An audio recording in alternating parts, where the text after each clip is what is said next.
What's up, vinyl fanatics, and welcome back to the channel. Now, it only happens seldom that I decide to dedicate a full episode to just one single band, and let alone one single record. But this might as well be the case with this one album, which might as well be, in my humble opinion, the worst death metal album ever recorded. And boom, just like that, I'm sure I lost like 200 followers in the process within the first 30 seconds of this recording. But yeah, it is what it is. That's just my honest take on this record. And mind you, I'm perfectly aware of that this album has achieved cult status and reputation among the most dedicated death metal heads.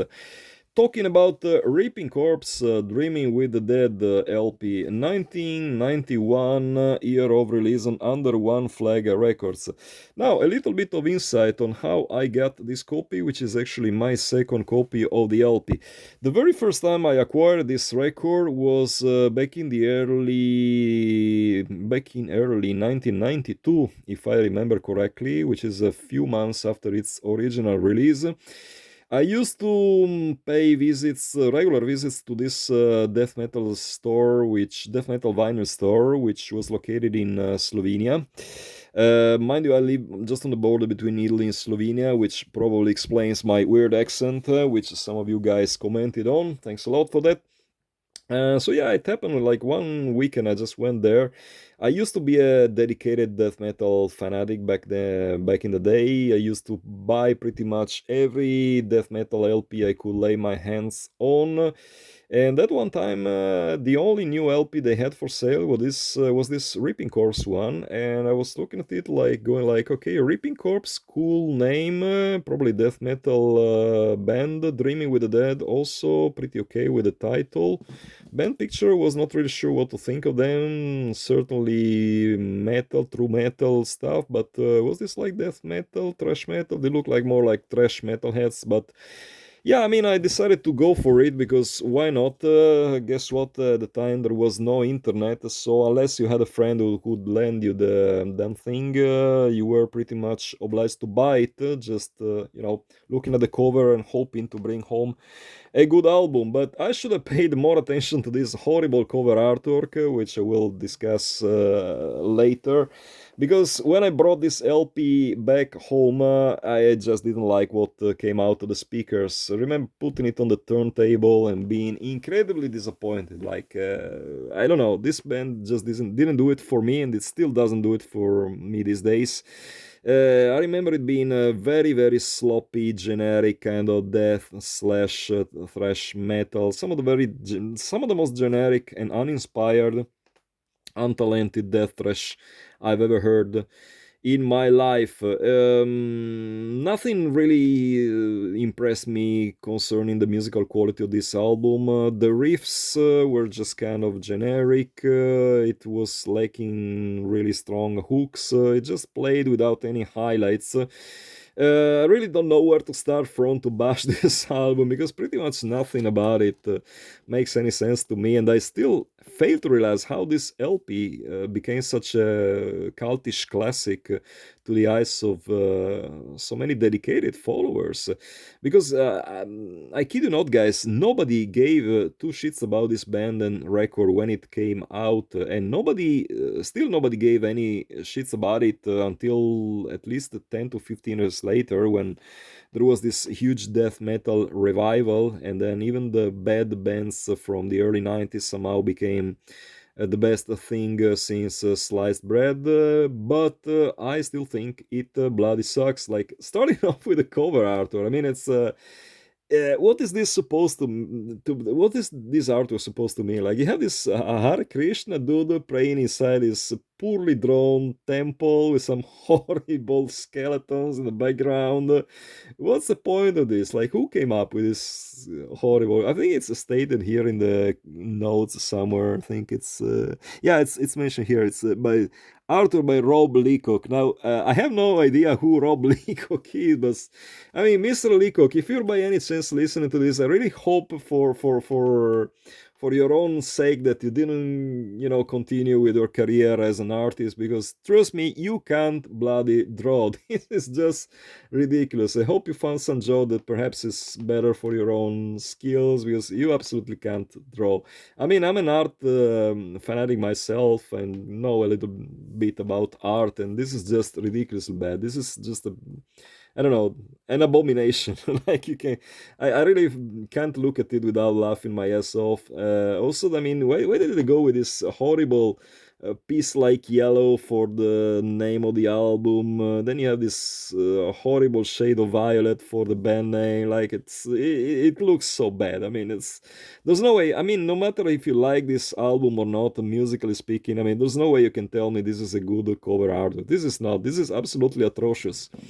The only redeeming quality which I admit this to this record is probably the guitar work. The guitar work is good. It's courtesy of Eric Rutan, which I believe is the reason why this band became so popular. Because of course, Eric later on joined Morbid Angel. He formed Hate Eternal, then went on to join Cannibal Corpse recently, and I believe that's why people went nuts over these records. Are going nuts over these records because musically speaking, there's nothing on this album that really justifies this frenzy around this LP. Absolutely not. But the guitar work, I'll give them that, is absolutely flawless. Like it has some really good leads. I mean, there's no way you can possibly go wrong with Eric's guitar skills. He's a gifted guitar player, no question about it. But yeah, everything else about this LP just doesn't do it for me.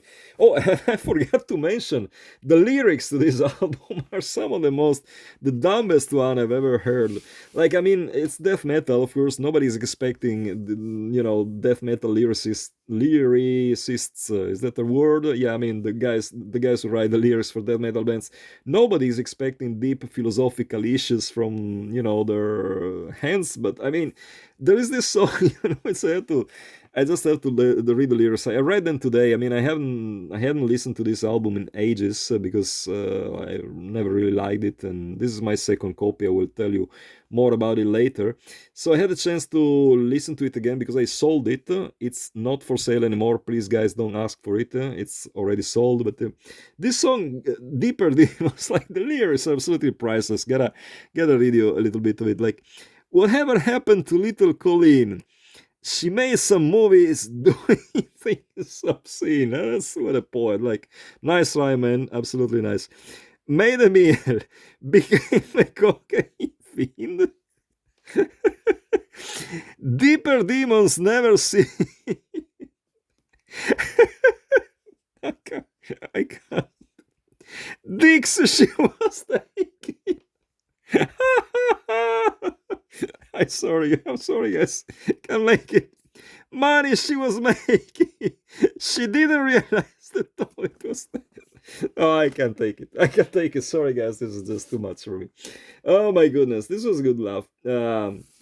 Sorry, I lost it, guys. This is just embarrassing. Like, it's the thought that someone older than 12 might have come up with these lyrics. It generally is disturbing. Like, these lyrics literally, confirm every bad stereotype about metalheads. This is just, there's no way. I mean, whoever wrote this, I mean, go get some psychiatrists by your side. I mean, and first of all, lose your virginity because these lyrics really reek of virginity. Like, whoever wrote them must have really had some serious issue with sex because just so embarrassing, so childish. So yeah, I mean, it's this is just. I mean, it's.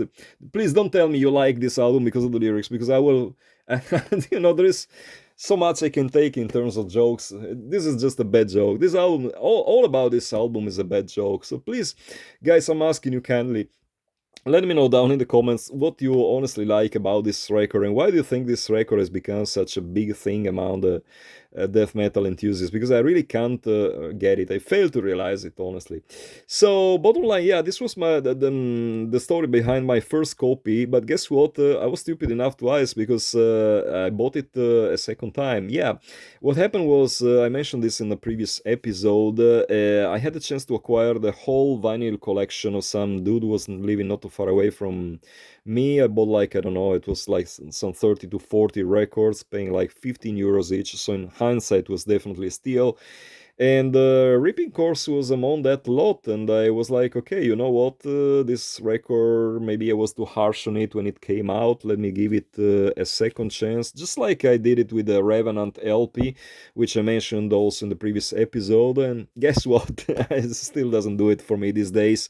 I disliked it back in the day. I dislike it even worse in 2025. So, yeah, once again, guys, please tell me what you honestly think is good about this LP. Because if you like this one album, there is a chance you might as well like, I don't know, Sheer Noise, because that's how cheap and just rushed this album is. So, yeah, this is my second copy. Once again, guys, it sold. It has been sold, so don't ask for it.